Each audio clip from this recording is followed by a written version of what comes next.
Eh bien, bon matin tout le monde. C'est un grand jour. C'est le jour de la résurrection. Et ça m'amène à chanter un petit nananana pour ce café céleste. Nananana, nananana, nananana, nananana. Come on. Nananana, nananana, nananana, nananana. Oh, ouais, Lawrence. Nananana, nananana, nananana, nananana. Nananana, nananana, café céleste. Hey, je suis content de vous voir un matin. Bon matin. C'est un bon matin. Hein? C'est un bon matin. Et malgré tout ce qui se passe sur la planète, on a une espérance. Une espérance. On a vraiment cette dimension du royaume de Dieu. On déclare la vie. Bon matin. Merci à chacun, chacune de vous joindre à moi en ce moment. Je suis honoré que vous preniez le temps de prendre votre petit café. J'ai ma tasse de Noël ce matin. Je ne sais pas pourquoi. C'est parce qu'il fait encore frais. Allez, une petite gorgée avant de commencer. On a le fuel. Puis on est prêt à commencer. Écoutez, directement ici du studio à Sainte-Cécile-de-Milton et avec Lawrence qui m'aiguille, qui est avec moi. Puis merci Lawrence pour ton bon ministère à mes côtés. Ça fait toute la différence. Je veux vous souhaiter à tous et chacun une joyeuse Pâques. J'espère que vous avez passé un bon temps vendredi. Merci pour ceux et celles qui êtes venus à ma petite présentation simple, sans flafla, mais de pouvoir se souvenir. On doit se souvenir et on appelle cette onction des Québécois. C'est écrit sur votre plaque d'auto, je me souviens. Souviens-toi de la bonne chose. Arrête de te souvenir des merdouilles. Arrête de te souvenir de ce qui pèse sur ton cœur, mais souviens-toi de ce que le Seigneur est venu faire pour toi. Amen. Et ce matin, on va parler de ça. Alors, sans plus tarder, j'aimerais vous encourager, si vous voulez prendre quelques instants. Je ne peux pas tout vous saluer ce matin parce que je veux vraiment rentrer dedans, mais comme je vous dis, je suis très honoré que vous êtes là ce matin. Ça me bénit de savoir que vous vous levez avec moi puis qu'on peut entrer dans la parole, saisir une pensée de Dieu. Je ne dis pas que j'ai la pensée de Dieu, mais j'ai une portion de pensée. J'espère que ça vous bénit, j'espère que ça vous encourage. C'est mon but. J'existe pour encourager. Je le dis souvent, si j'avais un autre nom, ce serait Jean Courage. J'aimerais être un Jean Courage dans ma vie. Amen. Alors, sans plus tarder, j'aimerais vous inviter à prendre votre parole. Peut-être prenez le temps de faire un petit like. Oui, écoutez, merci à tous ceux qui écrivaient. Je me sens mal de ne pas vous nommer, mais c'est juste qu'on a 30 minutes. Alors, je veux vraiment aller au fond. Vraiment, merci d'être là. Prenez votre Bible en ce moment. J'aimerais vous faire tout de suite rentrer en déclaration. Faites un like ou un partager à quelqu'un qui se joigne à nous, qui prenne le temps. Écrivez à quelqu'un. Dites-lui, hey, viens te joindre à nous en ce moment parce qu'on va parler des choses vraiment glorieuses ce matin. C'est tout le temps glorieux, la parole de Dieu. Mais ce matin, c'est spécial. La résurrection, la Pâques, le week-end de Pâques, c'est spécial. Prenez la parole en ce moment et dites avec moi, voici ma Bible. Je suis ce qu'elle dit que je suis. J'ai ce qu'elle dit que j'ai et je peux faire ce qu'elle dit que je peux faire. Je me dispose en ce moment à entendre la parole de Dieu, la comprendre, la saisir. Aujourd'hui est un jour nouveau. Je déclare la victoire du ressuscité sur ma vie, celle de tous les miens et tous ceux et celles qui me rencontrent. Au nom de Jésus, Amen. Vous savez, il y a beaucoup de gens, beaucoup de chrétiens qui vivent leur vie continuellement dans leur vie en quêtant à Dieu, en bégant Dieu, alors Jésus nous a appelés à la table. Il nous a appelés à la table et à pouvoir être comme des fils, des filles, d'être participants, co-participants, mais d'avoir droit à la table. Vous avez des enfants. Est-ce qu'ils vous quêtent la nourriture quand vous préparez le repas? Est-ce qu'ils sont là, ah, donne-moi cette nourriture aujourd'hui? Non, absolument pas. Pourquoi? Parce qu'ils font partie de la famille. Et ce matin, on vient à la table. On déclare que le temps, ce 30 minutes ensemble, est un temps à table, le temps à table. Et ce matin, on mange le repas de résurrection. Amen. Et s'il y a un titre que je voudrais donner à ce message ce matin, j'appellerais ça tout simplement « Que la terre tremble à nouveau ». que la terre tremble à nouveau. J'appelle une onction fraîche. J'appelle une onction de bénédiction. J'appelle, Seigneur Dieu, que tu viennes installer cette dimension du royaume, cette dimension de la résurrection. Tu ressuscites des visions. Il y en a certaines d'entre vous. Dieu ressuscite des choses qui ont été enfouies par les soucis de la vie. Dieu ressuscite des paroles qui ont été dites, qui ont fait mourir une vision. J'appelle la résurrection, de la puissance de la résurrection ce matin sur toi, aujourd'hui sur toi. Si vous écoutez en différé, si c'est cette nuit sur toi, soit que le Seigneur ressuscite ce qui a à être ressuscité comme œuvre préparée d'avance en ta faveur, au travers de toi, dans le nom de Jésus. Amen. Vous savez, on fait toutes sortes d'événements. En passant, la Saint-Jean-Baptiste s'en vient dans quelques mois. On prépare quelque chose. Mais vous savez, on prépare tout le temps des événements et tout. Puis Pâques, à mon point de vue, bibliquement, c'est la fête. C'est la fête que Jésus est venu accomplir. Celle-là est tellement extraordinaire. Il y a la Pentecôte, il y a d'autres fêtes et tout. On pourra en parler d'autres fois. Mais ce matin, c'est la fête de la Pâque. Et cette Pâque où il est venu, qu'il a accompli, a changé la planète Terre, a changé complètement les choses, a changé totalement la mode de pensée dans ce monde.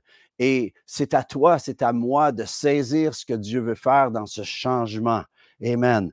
Christ est sorti vivant du tombeau. Amen. Pensez à ça. Et j'espère que ce message que je vais vous apporter ce matin va vous donner ou vous redonner de l'espoir dans cette vie qui est un peu difficile de ces temps-ci, mais on doit comprendre que quand on dit Jésus est vivant, ça rime avec Dieu a un plan. Si je faisais une nouvelle toune, ce serait ça ce matin.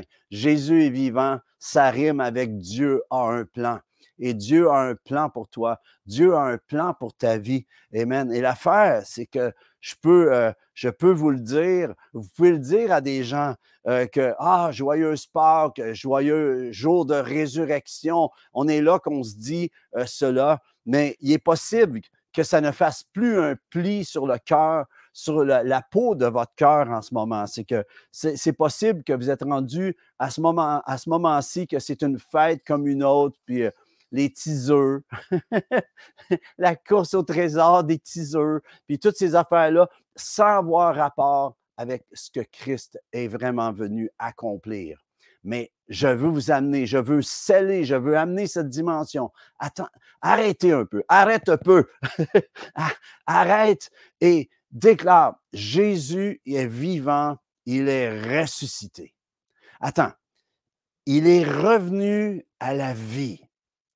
Le Seigneur que tu sers, si tu sers Jésus, le Seigneur que tu sers, ton leader, le leader de ta vie, son exploit extraordinaire, tu sais, on dit qu'est-ce qu'il fait, puis on va parler tout à l'heure de ce qu'il a fait, mais qu'est-ce qu'il fait? Et l'œuvre qu'il est venu faire, c'est qu'il est venu mourir sur la croix et il est ressuscité le 3e jour. Come on! C'est comme si tu étais en train de dire à tout le monde, mon Père est plus fort que le tien. Amen. Vous savez, il y a des grands personnages historiques, hein, on le sait, qui ont fait des choses grandioses sur la terre, des hommes, des femmes qui ont, si tu vas à leur pierre tombale, tu vas au cimetière où ils ont érigé une pierre en leur honneur et tout, il y a des épitaphes, des paroles élogieuses envers ces personnes qui ont certainement, pour certaines, fait des choses de bien. OK? Tu peux aller au tombeau de Gandhi, tu peux aller au tombeau de plein de gens, Pasteur, celui qui a trouvé la pénicilline et tout ça. Puis tous ces gens-là, vous savez, les gens vont à des tombeaux puis, pour voir les épitaphes, ce qui est écrit sur les pierres tombales. Il y a un cimetière bien connu à Paris, le cimetière Lachaise. Justement, Lawrence, il me disait tout à l'heure, il dit, moi, je suis allé à ce tombeau, à ce cimetière-là. Puis il y a des grands noms, là, Jean de La Fontaine, qui a écrit tous ces poèmes qui parlait des animaux, prenait des animaux pour parler aux hommes. OK? Tu as Molière, de Musset, des noms connus. Puis on ne sait pas ce qu'ils ont fait vraiment peut-être ici en tant que Québécois ou quoi que ce soit, mais la France sait qui sont ces hommes, ces femmes. Frédéric Chopin, Édith Piaf, en passant, c'est terrible. Édith Piaf, tu vas à son tombeau, puis à son tombeau, elle est entourée de ses amants.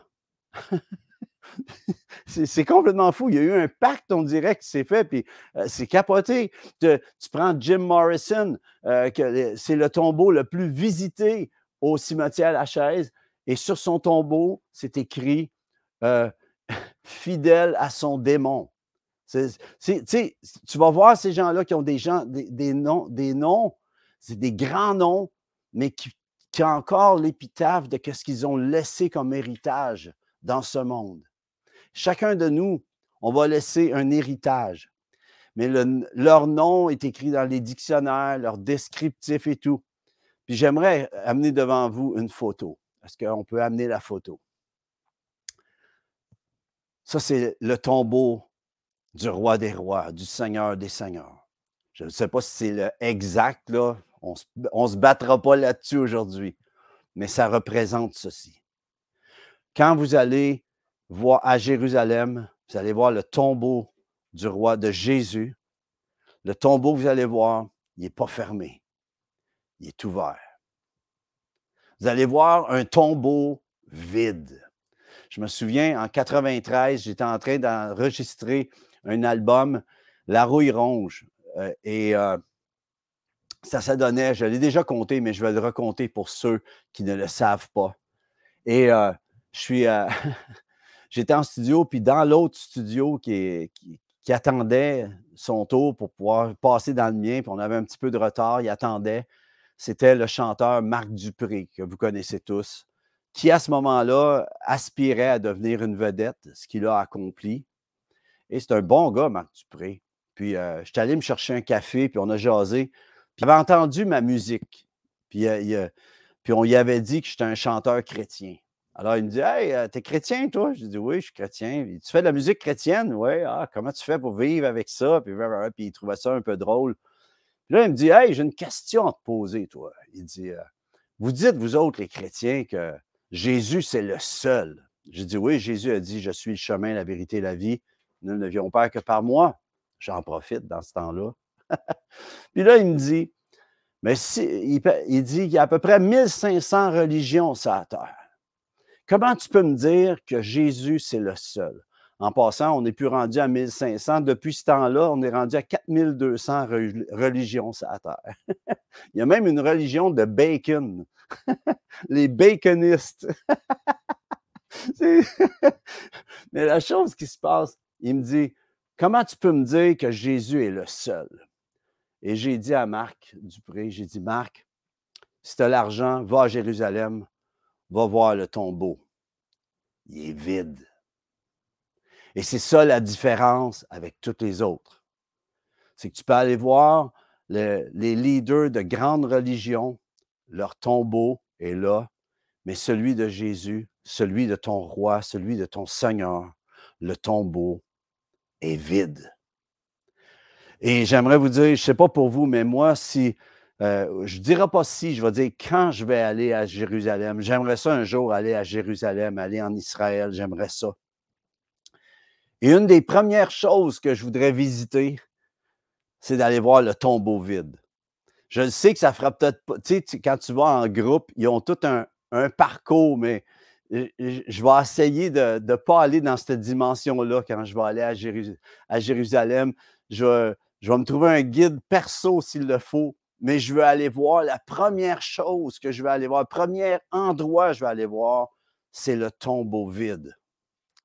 Si je pouvais amener ma guitare, j'irais chanter « Il est ressuscité ». Là, je chanterais en français à Jérusalem. J'irais chanter « Il est ressuscité, le roi des rois ». Je déclarerais Christ, le roi des rois à Jérusalem. Amen. Jésus-Christ, Seigneur des seigneurs. J'aimerais ça, ce serait quelque chose, j'amènerais mon pad, puis je vous chanterais ça de là-bas. Mais la chose qui se passe, OK, c'est que je veux aller voir ce lieu en premier, là où a été déposé le corps mort de mon roi après sa mort sur une croix pour moi, à cause de moi, à cause de toi, pour moi. J'aimerais aller voir ce lieu-là. J'aimerais aller devant ce lieu-là. Je sais qu'il y en a qui, c'est devenu peut-être un cirque, tous ces endroits-là, mais je voudrais y aller, puis que ce soit quelque chose qui dépasse le cirque que l'homme peut en faire. Je voudrais aller à ce lieu-là, voir ce trou noir vu de l'extérieur, là où Christ est sorti vivant, là où il a vaincu le pire ennemi de l'homme. Tu peux avoir des ennemis sur la terre, mais le pire ennemi de l'homme, c'est la mort. Et il est venu pour nous donner cet espoir, les amis, qu'un jour, nos corps vont ressusciter. Il va y avoir un jour de résurrection, les amis.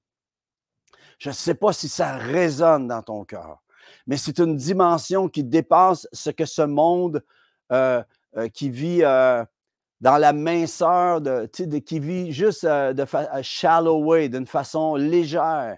Pense pas à ces choses. Mais j'aimerais vous dire que je vis dans cette dimension, je vis dans cet espoir que Christ est mort et que quand il est mort, je suis mort en lui. C'est écrit, j'ai été crucifié avec Christ. Et si je vis, ce n'est pas moi qui vis, ce n'est plus moi qui vis, c'est Christ qui vit en moi. Déclare-le, Galates 2:20. J'ai été crucifié avec Christ. Si je vis, ce n'est plus moi qui vis, c'est Christ qui vit en moi. C'est l'Esprit Saint du ressuscité. Hey, come on, qui est en toi. Tu es plus que ce que tu penses. Tu as plus que ce que tu penses. Tu peux faire plus que ce que tu penses à cause de ce jour de la résurrection, à cause qu'il est ressuscité. Il a vaincu la mort. Vous savez, Jésus a ressuscité des morts, mais c'est lui qui l'a fait. Mais lui, il a donné sa vie et il est sorti sans que personne prie pour lui. Il a vaincu ton pire ennemi. Alors, s'il a vaincu la mort, il peut vaincre toutes tes adversités en ce moment. L'esprit de résurrection, la dimension de la résurrection peut renverser toutes tes adversités en ce moment. Alors, dans les prochaines minutes qui restent, il me reste une douzaine de minutes, j'aimerais essayer de vous transmettre pourquoi la résurrection est majeure dans tous les événements que la terre ait pu voir, ait pu connaître. Et l'effet que la résurrection de Jésus a eu et devrait avoir encore sur toi qui te dis croyant, croyante. Amen. Sur la vie de ceux et celles qui croient. Amen. Sur ta vie, je déclare qu'aujourd'hui s'installe une dimension qui dépasse tout ce que tu as vécu. Je déclare ce matin qu'aujourd'hui, il se passe un tremblement de cœur en dedans de toi. Vous savez, il n'y a pas de résurrection sans mortalité. Et j'aimerais revenir faire un petit récapitulatif, quel mot difficile à dire, du vendredi qui précède. Quel week-end ça a été le week-end, merci Marjolaine, le week-end de Pâques. Quel week-end ça a été? Pensez à cela. Il y a eu des Pâques d'année en année, les Juifs vivaient la Pâque. Mais cette année-là, quand Jésus est venu accomplir la Pâque, quand il est venu accomplir l'œuvre que le Père avait en réserve pour l'humanité, ça n'a plus jamais été la même chose.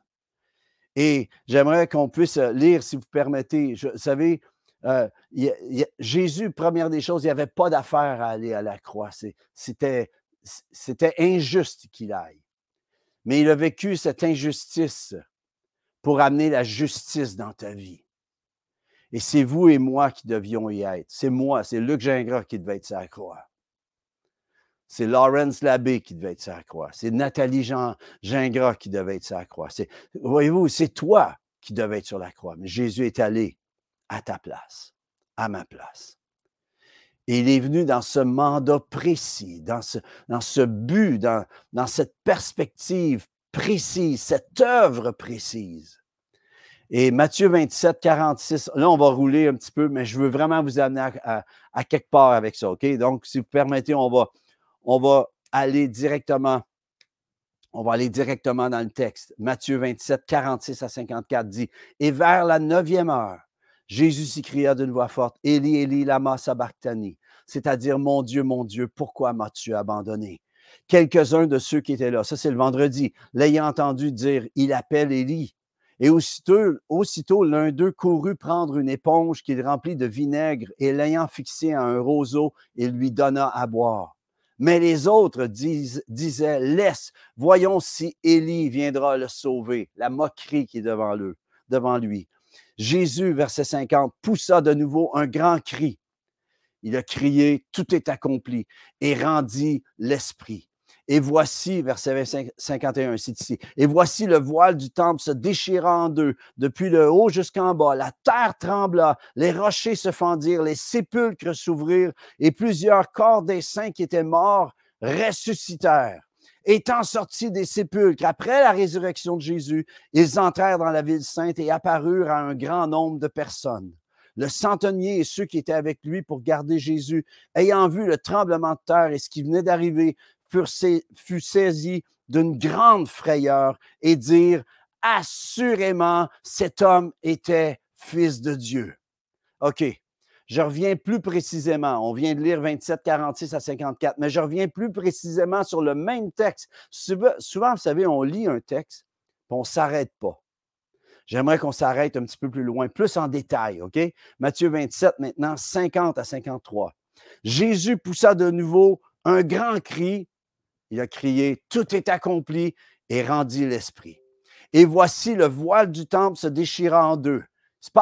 Il se passe quelque chose. Lorsqu'il dit, « Tout est accompli », qu'il rend l'esprit, il y a un phénomène dans le temple, le voile est déchiré. C'est un signe, premièrement, dans le naturel qui s'installe dans le surnaturel. C'est installé maintenant sur la terre. Tout ce que Jésus a fait et a dit est venu installer une dimension nouvelle. Voici le voile du temple se déchirant en deux, depuis le haut jusqu'en bas. Et c'est écrit, la terre trembla.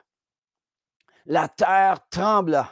Les rochers se fendirent, les sépulcres s'ouvrirent. Écoutez bien ça. Et plusieurs corps des saints qui étaient morts ressuscitèrent.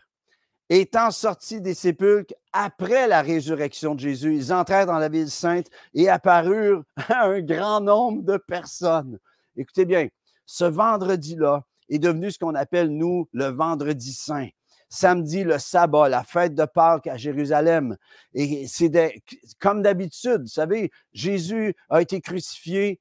Et je me demande comment les pharisiens qui ont amené, tu sais, les Juifs, les grands religieux, les grands leaders religieux qui venaient de faire crucifier Jésus, ils ont été célébrer la Pâque comme si rien n'était, comme d'habitude. Mais est-ce que c'était vraiment comme d'habitude? Parce que eux, ce qu'ils ne savaient pas, c'est qu'ils pensaient à ça. Pendant cette Pâque-là, les tombeaux des saints qui attendaient, c'est complètement sauté, attendaient de sortir après que Jésus sorte. C'est complètement fou. Imaginez qu'est-ce que ça a été. Puis j'aimerais aller au prochain texte maintenant. On va prendre le temps, OK? C'est juste quelques instants. Matthieu 28, 1, qui dit, « Après le sabbat, à l'aube du premier jour de la semaine, Marie de Magdala et l'autre Marie allèrent voir le sépulcre. Et voici, encore une fois, il y eut un grand tremblement de terre. » Je ne sais pas moi, mais à Jérusalem, je m'imagine, il y en a qui ont dû se poser des questions. Un tremblement de terre le vendredi pour avoir un autre tremblement de terre le dimanche matin. Je ne sais pas, mais ça doit avoir causé un émoi. Vous ne trouvez pas? Tu sais, on a juste un petit tremblement de terre au Québec. Ça passe dans les journaux, on en parle à la télé. Mais eux, dans un week-end, il y en a un le vendredi et un le dimanche matin. Exactement selon ce que Christ est en train d'accomplir. Amen. Il y eut un grand tremblement de terre, car un ange du Seigneur descendu du ciel vint rouler la pierre et s'assit dessus. Ça semble s'être fait dans l'instant où il a été ressuscité. Son aspect était comme l'éclair et son vêtement blanc comme la neige. Les gardes tremblèrent de peur et devinrent comme morts. Mais l'ange prit la parole et dit aux femmes, pour vous, ne craignez pas, car je sais que vous cherchez Jésus qui a été crucifié. Il n'est point ici, il est ressuscité comme il l'avait dit. Venez, voyez le lieu où il était couché et allez promptement dire à ses disciples qu'il est ressuscité des morts. Et voici, il vous précède en Galilée, c'est là que vous le verrez. Voici, je vous l'ai dit. Puis là, il se passe quelque chose. Pendant que les femmes s'en vont annoncer aux disciples cette bonne nouvelle qui est ressuscité, écoutez bien ce qui se passe. Jésus est ressuscité. Les saints qui étaient morts, les saints qui étaient morts, qui sont ressuscités le vendredi, qui attendaient que Jésus sorte, lui, le premier du tombeau. Eux, ils sortent, puis ils s'en vont dans la ville, puis ils apparaissent à des gens dans la ville. Imaginez ce qui se passait le dimanche matin de la résurrection à Jérusalem. Pensez à ça, ça devait être complètement, ça devait être un tumulte, la crainte doit s'être installée dans la vie. Et dès que Jésus est ressuscité, eux, ils sortent des sépulcres et ils commencent à entrer dans la ville sainte. Ils apparaissent et voient un grand nombre de gens. Pensez à ça. Je suis complètement renversé de cette résurrection. Je ne sais pas si vous êtes déjà arrêté à regarder ce texte de cette façon, mais c'est absolument renversant. Mais est-ce qu'on peut s'imaginer ce qui s'est passé à Jérusalem en ce premier dimanche de Pâques dans l'histoire de l'humanité? Le tumulte, la frayeur. Il y en a qui devaient se dire, mais c'est-tu des zombies? C'est quoi cette histoire-là? C'était des saints ressuscités. Jésus venait de sortir du tombeau lui-même et ensuite les saints l'ont suivi. Nous suivons toujours notre leader, les amis. Et Christ, écoutez ceci, Christ, le Fils de Dieu, amen, Dieu fait chair est venu, le ciel s'est ouvert lorsqu'il est né. Une étoile qui n'avait jamais été observée dans le ciel s'est mise à briller. Les mages ont fait 1200 kilomètres pour venir lui donner de l'or, de l'encens et de la myrrhe pour annoncer par leurs dons qui il était et ce qu'il ferait. Il est venu, amen, faisant le bien, propulsé, revêtu de l'Esprit Saint, amen, annonçant et établissant par ses paroles et ses actions une autre dimension de vie sur cette terre, celle du royaume de Dieu, guérissant les malades, restaurant, consolant, libérant, délivrant et donnant, oui, allant jusqu'à donner sa vie pour la ramener par sa puissance, pour pouvoir te la transférer, pour que tu puisses être rempli de sa vie, que tu puisses être conduit par sa vie, que tu puisses être transfiguré de gloire en gloire. Et j'aimerais te dire que dans les temps que nous vivons, ce que le monde a de besoin, ce que le monde soupire de voir, c'est la révélation des fils de Dieu. Là, il y a quelqu'un qui a besoin de voir la puissance de la résurrection au travers de ta vie. Si tu crois, tu peux entrer dans cette dimension maintenant. Tu dois rentrer. Nous devons entrer. C'est ce que le monde a besoin de voir avant le retour de Christ. Amen. Parce que, les amis, Jésus revient bientôt. Je termine avec ceci. Galates 2:20. Paul dit, j'ai été crucifié avec Christ. Et si je vis, ce n'est plus moi qui vis. C'est Christ qui vit en moi. Si je vis maintenant dans la chair, je vis dans la foi au Fils de Dieu qui m'a aimé et qui s'est livré lui-même pour moi. Lorsque Christ est mort, lorsque tu mets ta foi en lui, tu meurs en lui.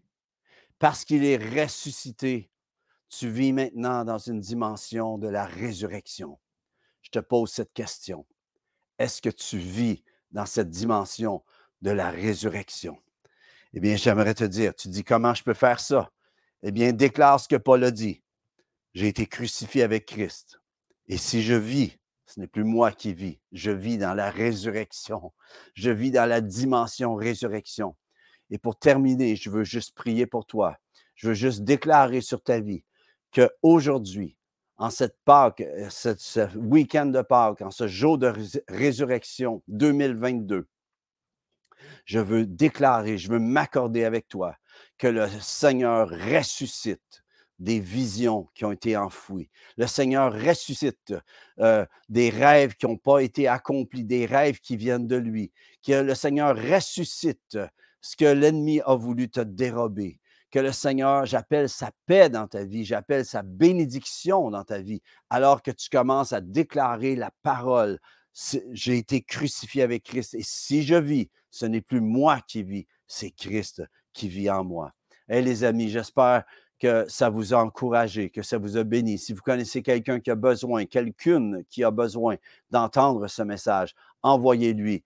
J'aimerais vous souhaiter, les amis, un joyeux jour de résurrection. Je veux vraiment, la Pâque, c'était vendredi soir, samedi, mais aujourd'hui, c'est un jour nouveau. Et j'aimerais vous encourager de suivre votre leader qui est le ressuscité. Marchez dans sa résurrection. Que le Seigneur vous amène dans cette dimension de plus en plus, tous, chacun d'entre nous. On en a besoin et si nous le vivons, le monde va le vivre. Dans le nom de Jésus, soyez bénis richement en lui. Bonne semaine à vous. Joyeux jour de résurrection. Je vous aime. Salut.